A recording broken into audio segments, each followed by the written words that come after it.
Hey, everybody.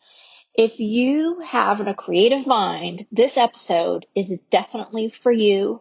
And even if you don't lean towards the creative or artistic, there's some really cool tips about scaling, processes, systems, automation, all of the stuff that is key to growing your business.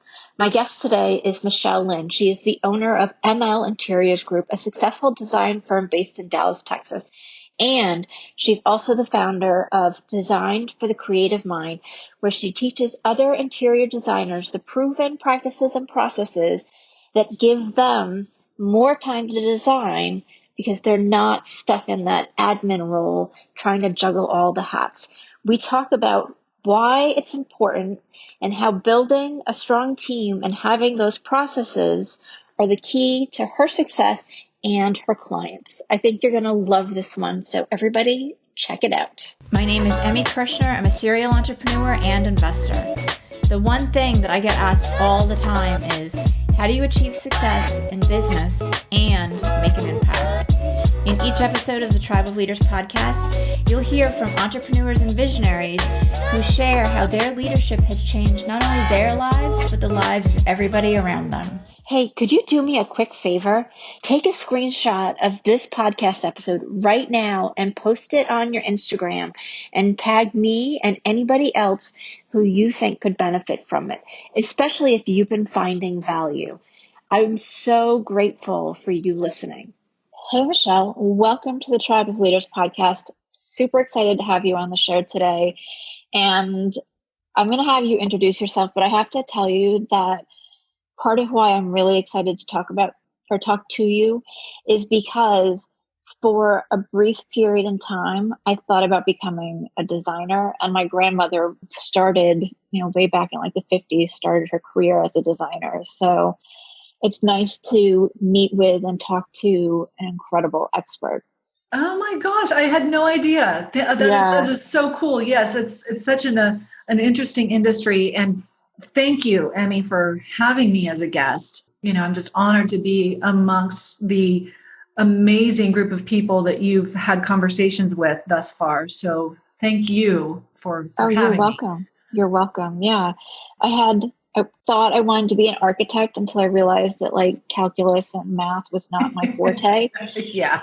So then I was like, design would be fantastic because I love the space and the textures and the colors and everything. And then I just ended up with business. So, it's there's still time. There's still right. Time. Yes. Right. I'm planning on living for a really long time. So share with everybody, who's listening, who you are, what you do, and what makes you magic.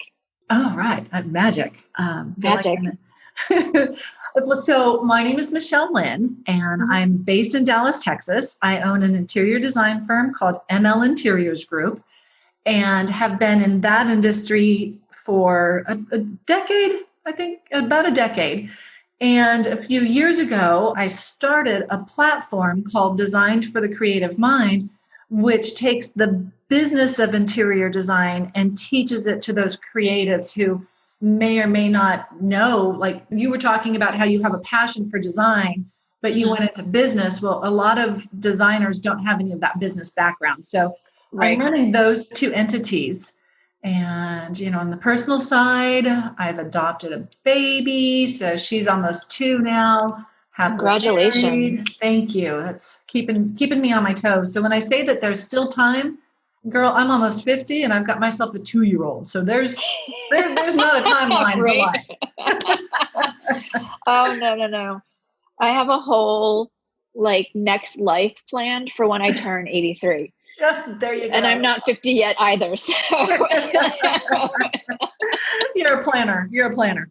Totally a planner. And because I like the evolution of how the plan changes, and it just amuses me too. That's so far away for me. And yeah, I've got this, when I turn 83, I'm going to do these things. Oh, fun. It also keeps you looking forward and giving you hope and something to look forward to as well.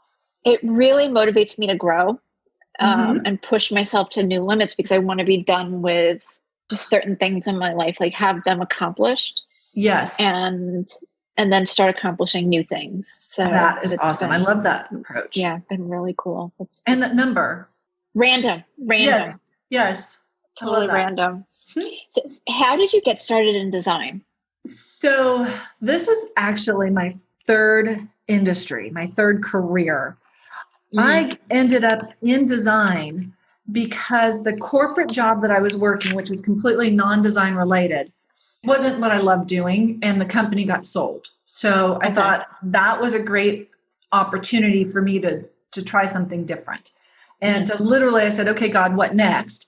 And it was just, my friends have always asked me to come over and help me with their house, my family, and so forth. And so I figured, well, I might as well start getting paid for it. And I started my company doing home staging, organizing, and the term at the time, I think it was like an HGTV thing, was redesign, because I Yes. also didn't have the credentials or the confidence to call myself a designer at the time. So I stepped out of management over the course of about a year and a half, kind of stairs, as I was 2 levels up, and then I went part-time, and then I was able to go completely full-time in 2010.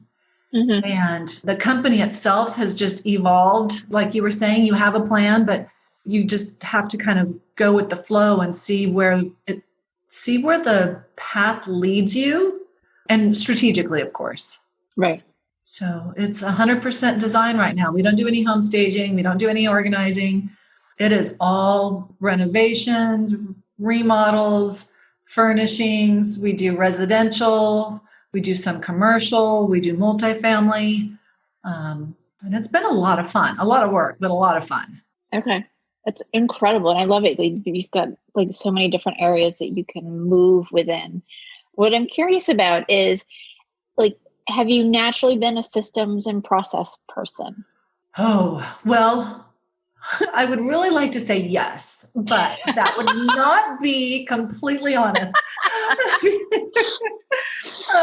I was, but I didn't know it. So in the 2 previous industries that I worked in, there were systems and processes that I had to adhere to as an employee. So, or as a manager in those 2 entities. So then when I started my own business, I was floundering. Like, I was just all over the place, and I was losing money, and I was losing sleep, and I was newly married. So I needed to stay focused on being a present and, good wife. And I almost threw the towel in. And then it was just one of those days where it's like, well, duh. And all of your other 20 something years worth of experience, what was the thing that was consistent? It was the systems. It was the processes. It was the consistent procedures, because people will fail, but processes and procedures don't. Right. So I just became obsessed, and I just started writing everything down. And whatever worked, we would rinse and repeat. Whatever didn't work, we would work on falling forward and creating a process that we could rinse and repeat. So now it's just what I preach all the time. And that's where that design for the creative mind came from, is teaching other designers processes. Right. Let your company run itself. When I went and adopted that aforementioned child, I left the state for 30 days. It was a domestic adoption, but we still had to be in the other state for 30 days. And my company ran itself. My designers, who were creative minds and not business people, could run the business perfectly fine. I got very few phone calls asking questions. So at that point, I was like, yeah, this works. Absolutely. And I love what you're saying, because my clients are in different industries, but very similar. Like, they are creative minds, and they started their business because of whatever service they offer, not to run a business, except now they've grown to that place where it's like, oh, I have a business to run and I don't know how to do that. And I'd like to make some money doing it. Right. Yeah. And not work 6 billion hours, a week. Yes. So, amen. Yeah, absolutely. So how can creating the processes build confidence? So what I have found for myself, and I've had it like reconfirmed through the students and my coaching clients, is that once you get these processes in place, not only do you have the confidence of getting from point A to point B in the shortest and most efficient amount of time, but your clients, when you explain your processes, I mean, not down to the minutia, but at the 30,000 foot level, we explain to our clients, here's our process. They have more confidence in us and are willing to pay more for our services because they have confidence that we're going to be good stewards of their money. And it's a snowball effect. Plus, you're just cruising. It's like having a roadmap of how to get from Los Angeles to New York in the shortest amount of time. You're not veering off, unless you choose to, of course, to go see the Grand Canyon or something, but you're not veering off course. You're going directly from point A to point B, and you're taking your client with you. Absolutely. Absolutely.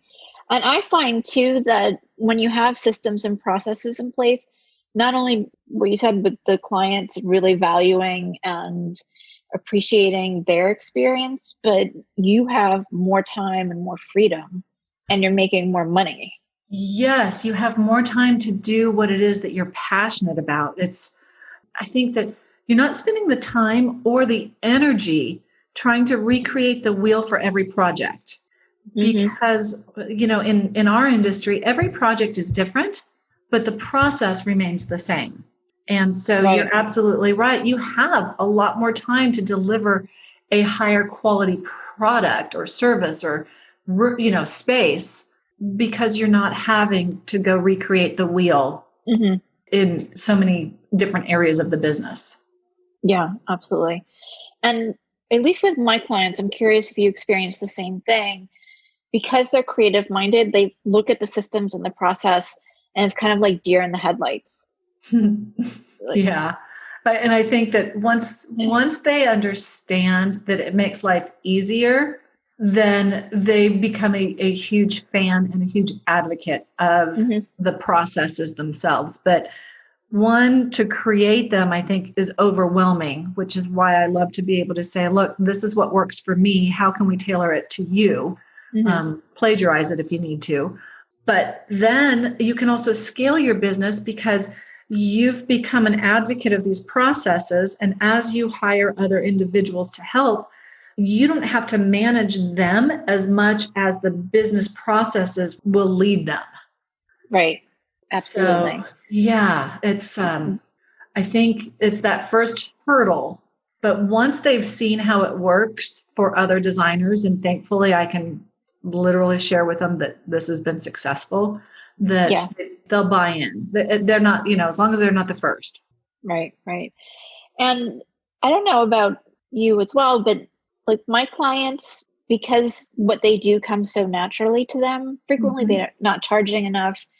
They don't want to ask like sales, and the idea of making a ton of money is scary for them. Yeah, that's one of the things that I instinctually knew that when I created my interior design business masterclass. I instinctively knew that. But I'm still surprised at how little designers will charge. And part of it is, I believe we all have our own money stories and our money issues that we've grown up with. Whatever our story is that we brought to this business stays there. A relationship that we have with money, taking for granted that this is so easy for me. Why would somebody pay me a bucket of money? Right. But then it's also, let's flip that on its head. And what are you delivering? Like, you are delivering not just a beautiful, like in my industry, not just a beautiful space, not just a beautiful home, but you are creating a refuge for busy people, busy professionals, busy moms, busy individuals to come home to and recharge and relax and be the best person that they can be when they wake up in the morning, because their space nurtures them. And when it's a well-done design and everything's comfortable and you can use it and it's functional, then your clients are more efficient in their own space. So, oh my God, yes. Reframing it. I mean, because if you're always looking for your keys, you don't know where the heck they're supposed to be, then you're just running around like a crazy person. If you create a space where how do you live? You walk in and this is what you do, then let's make that functional. No, I so agree with you. And to me, the value is tremendous. I moved out of the house that I raised my kids in, lived in for 12 years. out in the burbs and moved into downtown Philly this past August, and I got rid of literally everything. Oh, boy, didn't that feel good? Oh my God, yes. And all of my furniture was old, some from college still, but everything had been like the boys have grown up on it. Their friends have jumped all over it, multiple dogs, etc. Like it had exhausted its use anyways. And I'd just been waiting to be able to move. And I had a designer come and like map everything out, do the layout, coordinate everything. In the midst of me moving my younger guy going to college and moving my older guy into Philly as well. And like the sense of peace and tranquility that he was handling everything and everything was going to match and scale like correctly. Like a lot of times I'm like, just pick a lamp that you think is going to go. And then you get it home and you're like, nope, not quite. Right. And everything is exactly the way I wanted it. And that experience is so valuable because I work from home and I'm here all the time. And aren't you glad you had that done? Yes. I don't want to spend the time. I'm not I cannot do like the TJ Maxx stuff. And I know some people love it and they're excellent at it. It sends me right into like my eyes rolling in the back of my head. Well, you know what? Ironically, I can totally understand that. Like I'm blessed with two amazing designers. My business outgrew my skill set. And I'm so grateful because like, I just don't like shopping anymore. Oh no, that either. or just like shopping for something like going, like you said, going into TJ Maxx, which is a great place and it works well for so many solutions. But, I much prefer creating the custom option or semi-custom option for our clients so that they have exactly what you're saying, exactly what you want. And with today's performance fabrics and so forth, like you can have a light colored couch, spill red wine on it and not cry. Right? Yeah. It's amazing what's available these days. Yeah, it's incredible. So I think I just love what you're saying because the value and having other designers and other creative people in general, like really look at the value and recognizing that just because it's easy for them doesn't mean that it's easy for everybody else. Yeah. And I think that's probably the same thing with you. When you give your clients permission or when you explain to them that just because it's easy for you doesn't mean that it's a low value service, then things start to open up. And it's also if like one of my tenants is, or business tenants, not like residents, but is to not charge by the hour. Let's create a flat fee, a value-based fee. Because if you're really good at what you do, it takes you fewer hours and you're working yourself out of money. Well, and you can't scale or go on vacation. Amen to that. Yes. And I am all about a good vacation. You know what's funny is that I get more client calls, like new client calls when I go on vacation. And I think, and I think part of it is just because, you're putting that vibe out that's just like, yeah, this is all under control. And the business runs itself. Yeah. So you said that your business has outgrown your design skills. At what point did you recognize that? And I guess one, how did it feel? But two, like this is where, for me at least, like you're really stepping into a new leadership role because you've got to step back and let other people kind of take charge in different areas. Well, I've nicknamed it efficiently lazy. I like that. It was when it really just started not being fun because like I love stretching myself. Like I really enjoy getting to places that I haven't been before, climbing new mountains, but it wasn't a fun stretch. It was when I felt like I was disappointing my clients by not delivering to the expectation that I knew I could have, but probably didn't. So it was that internal, and I don't believe I had any clients that were like disappointed, but it was that instinct knowing that, Michelle, you probably could have done better, but I was just not interested in doing better. So hiring individuals that love that part of it. Like, I just like all of those details. Like you talked about your designer pulling all of those details together. I got to a point where it's like, just put that couch. I know it's 72 inches and we probably need 76, but we'll make it work. It was, those little details like that. Right. So not showing up in your highest self and serving. Yeah. As well as, That's a very concise way to answer that. Exactly okay. Right. So you're aware of that and you start bringing team members on. I know, again, in my experience, a lot of entrepreneurs feel like, it's hard to train somebody. They're not going to do as good of a job. Sometimes It's just way easier for me to do it myself. How did you overcome that and build a team that you can go on vacation or be, out of state and away from your business for a month and have it be on autopilot? Because for me, that's the true sign of success. Well, thank you for the vote of confidence in the success, because sometimes it feels like overwhelming when you have your own business and you have team members. But I believe that the key is knowing that it's an investment. So hiring slowly and then telling your new team member that here's the expectations. And like I tell them straight up, look, I'm going to be micromanaging you for the first 90 days. It is what it is. It's not fun for you and it's not fun for me, but I'm going to be checking everything that you do and correcting you or sometimes learning from you.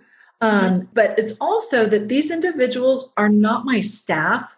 They are my team members. They are my colleagues. Right. So we are equals in many senses of the job.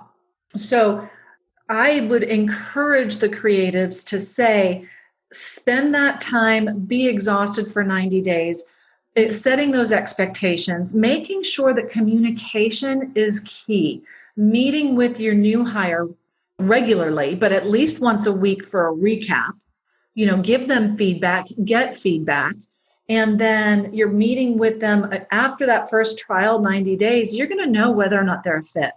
If they're not a fit, I say hire slow, but get rid of them quickly. And it sucks, but it needs to be done. And then if they are continuing on with you, then you're meeting with them, once a month for the next few months to make sure that everything's working. And there's that communication. But I think the key is setting expectations because your new team member cannot read your mind. If you're not setting expectations or correcting them or pushing them a little bit further, then you're not doing your job. Right. It's just like being married. It's like my husband cannot read my mind. So, if I expect him to clean up the kitchen and he doesn't, how am I supposed to be disappointed? Because he can't read my mind. Right. So it's the same thing with your team. And while they might not do it exactly the way you would do it, I think letting go of the path, but allowing the result to be expected. So whether they get from here to there, the exact path that you would, probably not, because we all think differently. But I have been pleasantly surprised. And that's also how I knew that me relinquishing some of the design leadership aspect of it, when I was pleasantly surprised that the deliverables that my new team members were bringing were better than what I would have thought of, then I knew that I was on the right path. And we collaborate. So creating a team that lifts each other. So I have two lead designers and myself, and we all collaborate on each project. So we share ideas and elevate each other. They just happen to lead them, and then I sign off on it and roll. So I love the synergy that's in the company. There's not competition. And if there is competition, it's just a very healthy, like, I'm going to show her and I can, whatever. Right. So it's fun. So, I think that's an amazing way to look at it, because first of all, let me just say, sometimes I wish I could read my mind. That would be so much easier, but thank God we have Slack. And And I mean, again, it aligns with me with the like the team aspect of it, you get people's buy-in if you're not treating them like they're less than you. Yes. And I've been in management since I graduated college, like literally. Mm-hmm. So I've learned the lumps and the bumps, and I've had feedback from, previous individuals that I've worked with. And it's always just been, hire the best and let them do their thing. Yeah. As you've grown your business and you've brought on team members and you have these courses that designers can invest in, what's the one thing about being a leader that has made the biggest difference for you? I truly love seeing other people grow. It's made the biggest difference for me. And I think that is the most empowering, the most rewarding thing is when you can launch somebody. Mm-hmm. It's probably like you with your children. It's like when you nurture them for a while and then you launch them and you see them fly. And even if they're scared, if they're like, well, what if we fall? And you're like, yeah, but what if we fly? I think that to me is the most rewarding in all industries that I've ever worked, is watching my team grow up. And I've been able to see that on a personal scale, mm-hmm. in some of my smaller teams that I've led. And I've seen it on a professional side as well, when somebody leaves and goes and does their own thing and just kills it. Right. Yeah. That's pretty awesome. I agree with you. I think it's so cool to see people up level and grow and change and take on new, challenges, projects, tasks, and mm-hmm. and really be successful. Yeah. Or just new mindsets sometimes. Yeah. So it all shifts. Yeah. I've one of the girls that works for me now, she came to me shortly out of college, and now she's this beautiful woman. And I'm like, whoa, this is so cool to watch. And I'm like, awesome. Look at how much you've grown just emotionally and just spiritually and the whole package. And it's pretty neat. Right. So for somebody who's listening to this, and whether they're a designer or they're in another industry but still creative, and they're like, oh my God, I definitely need some systems because I'm doing all this work and I'm burnt out and everything's taking longer. Do you have a suggestion as to where they could start? Start writing things down. Like literally everything that you do within a project or everything you do within a day, both. Write it down. Highlight the things that are working. Maybe use a different color highlighter. Yes, of course, I'm color coding things. Oh, me too. Me too. I'm a designer. Highlight the things that are working. Highlight the things that are not working. Highlight the things that you like to do. Highlight the things that you don't like to do. And then go through and figure out, what can you outsource? So first of all, get some of the stuff off of your plate, because as a small business owner, as an entrepreneur, as a solopreneur, like there's only so much that you can do. So if you can outsource something, outsource it. Then you go back and you take a look and you say, okay, so here's the things that are working. I'm going to put this in like for us, it's a chronological timeline for the most part. So I'm going to put this down and whatever makes sense for your industry.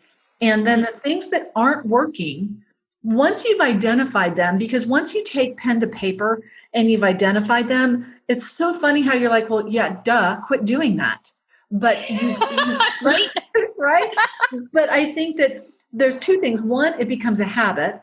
And secondly, is like it's neurologically proven that we create these paths in our brain that just keep repeating themselves. So in order to get out of that habit, you have to recode your brain, basically. So when you see it on paper, it's kind of like seeing the number of calories in a donut. You're not going to eat those for breakfast every morning. Yeah. It slaps you in the face. So then you look at that and you say, okay, well, that I'm not going to keep doing that, but I'm going to do this instead. So then you keep adding to it and reworking it. And eventually you have processes that work, and create a process for everything. How do you answer the phone? What is the script that you use? How do you order your office supplies? What is the checklist that you use? It's literally dumbing everything down to the point. And we call it, this is funny, I forgot about this. We call it the Fiji effect.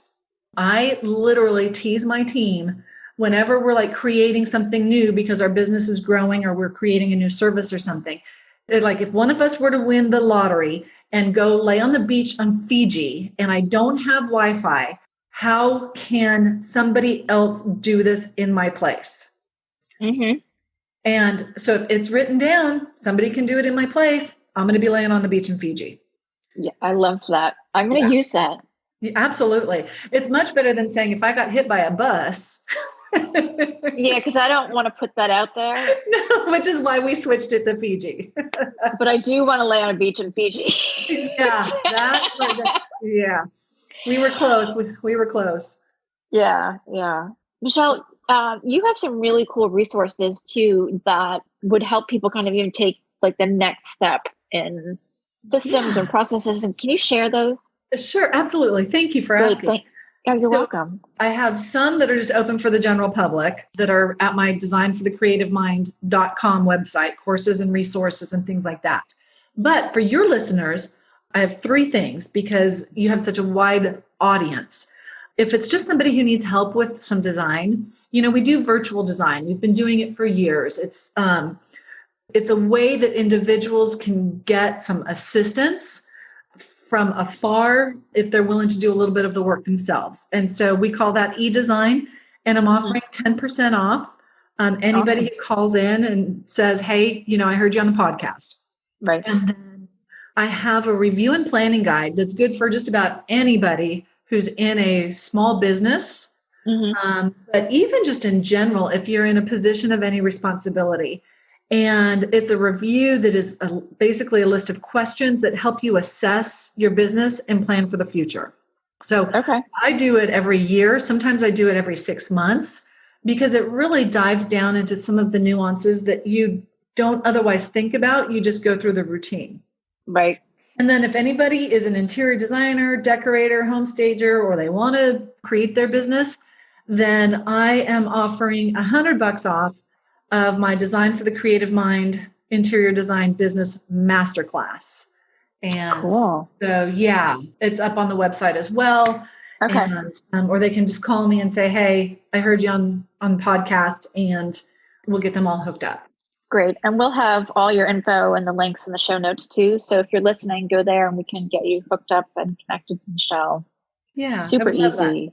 Yeah. Cool. Well, thank you for sharing that. I'm really excited. And again, you and I are so aligned because I do the same thing. I have both a life blueprint and like a business assessment that I want to give my clients, but I do regularly to keep me aligned with, am I achieving what I want? And just asking myself different questions so I'm not in the rote day-to-day groundhog experience. Yeah, because it's so easy just to rinse and repeat, rinse and repeat, rinse and repeat, but then you're not growing. And maybe you're rinsing and repeating something that is just not in your best interest in the long run. Exactly. So cool. So again, just kind of circling back to growing the team and putting things on autopilot and communication being so important. How do you build boundaries so that you're not necessarily like over communicating or over complicating things so that you can actually step away? A lot of it is just everything's written down. Everything's written down. It's just, follow this process. But it's also providing space for the team to give input and say, this isn't working anymore. And then we have weekly meetings and so forth. But our boundaries are oftentimes more necessary with our clients. So getting a text at 7:00 at night, asking where their couch is or something, we put boundaries in place and communicate them with our clients as we're courting them and then as we're onboarding them. We don't share our cell phones with our clients until potentially later. Like that's an option that the designers have. But then there's sometimes the clients are like, oh no, you're not getting my cell phone because I know you'll be calling me multiple times. But I've taught my team that if your client is ever asking something before you've told them, then you've neglected that client. So you should always be a step or two ahead of them, telling them what's coming next and what to expect so that they don't need to text you at 7:00 at night saying, hey, when did you say my couch was going to be here? Because they already know it's going to be delivered a week from Thursday. So those types of things, I think, has it keeps my team happy too.